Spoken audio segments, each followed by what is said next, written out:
欢迎来到巴巴娱乐呀频道，请订阅频道，所以大家不要错过当天最热门的新闻。我们今天的时事通讯包括以下内容：当他们先婚后爱，赵露思 X 诚意高冷皇帝俏皮郡主，当他们先婚后爱。初夏，宫城内外一片繁盛，紫禁城高墙之下，朝堂之上，皇帝萧齐端坐金銮殿。赵露思 X 诚意，她身姿颀长，衣袍绣金龙纹，剑眉冷目，似天生威仪。大臣们俯首，谁都不敢抬头。和亲之事，务必择日。御史贵奏。这一句话让殿中空气骤然紧绷。赵露思 X 诚意萧齐登基不过2年，战功赫赫，却因将欲之安稳，须娶西北郡主以稳固盟约。这位郡主正是赵露思饰演的赵瑾，一个出了名的俏皮人物。她生在边疆，长于草原，骑马射箭皆不在话下，却最怕规矩森严的宫廷。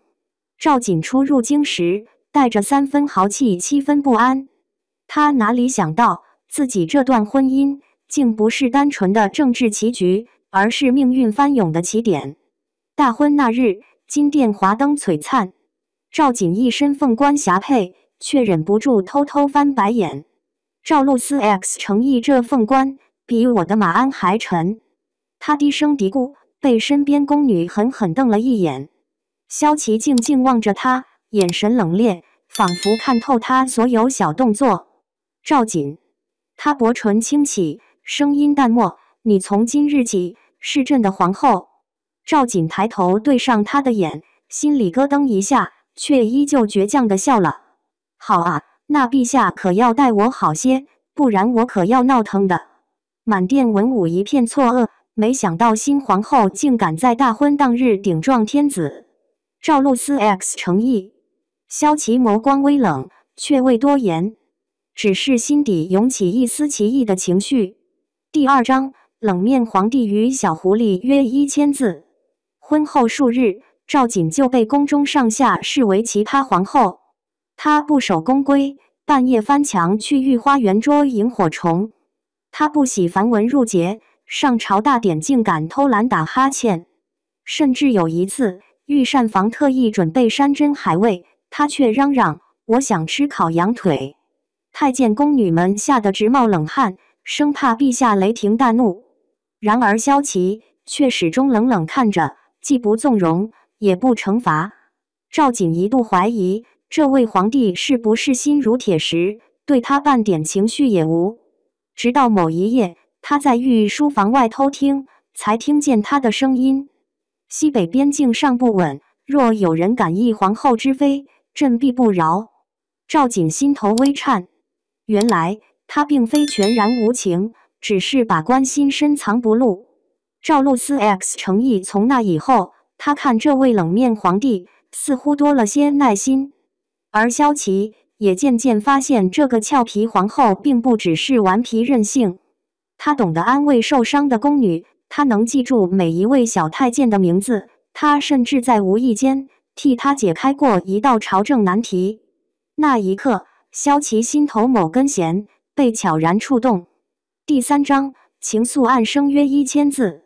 秋日，宫里设宴，外邦使臣来访，席间故意刁难皇后。赵露思 X 诚意听闻郡主只会骑马射箭，不识琴棋书画，可真有趣。使臣带笑，暗含羞辱。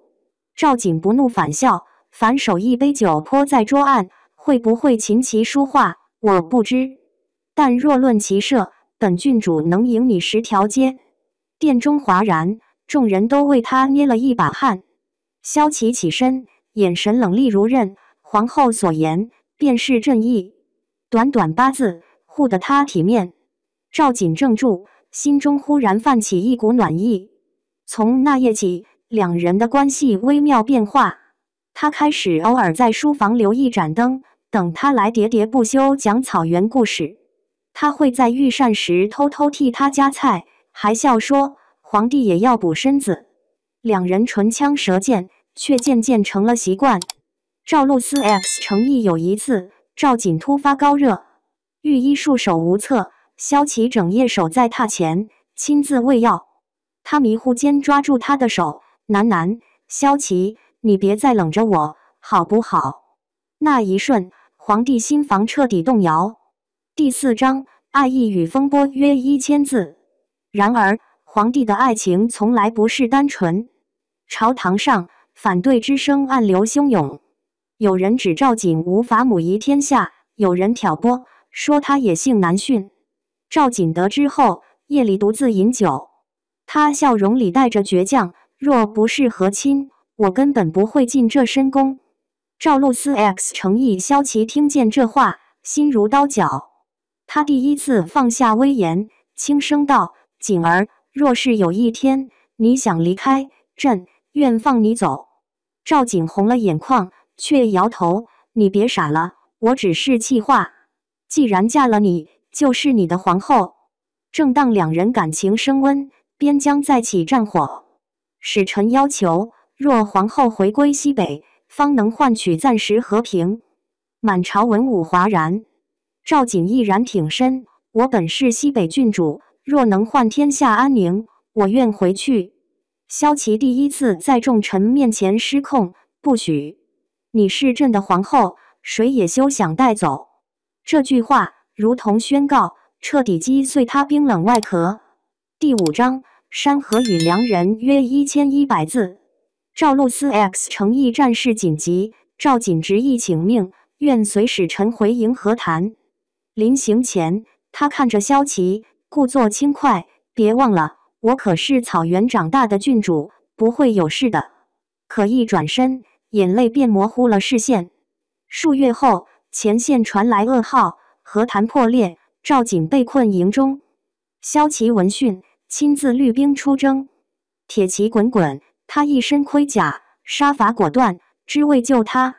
烽火连天之夜，赵瑾见到他，泪流满面：“你怎么来了？这是陷阱啊！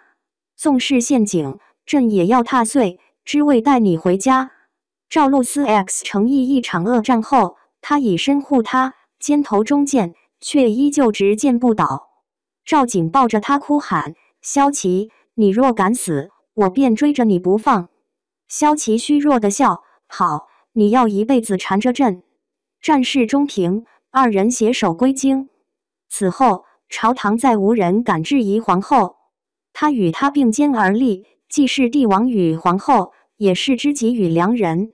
赵露思 X 诚意深宫继业，赵瑾伏在他肩头，轻声道：“萧齐，幸好我们是先婚后爱，不然我怕一辈子遇不到你。”萧齐拥她入怀，低语如是：“此生山河为你，江山也是为你。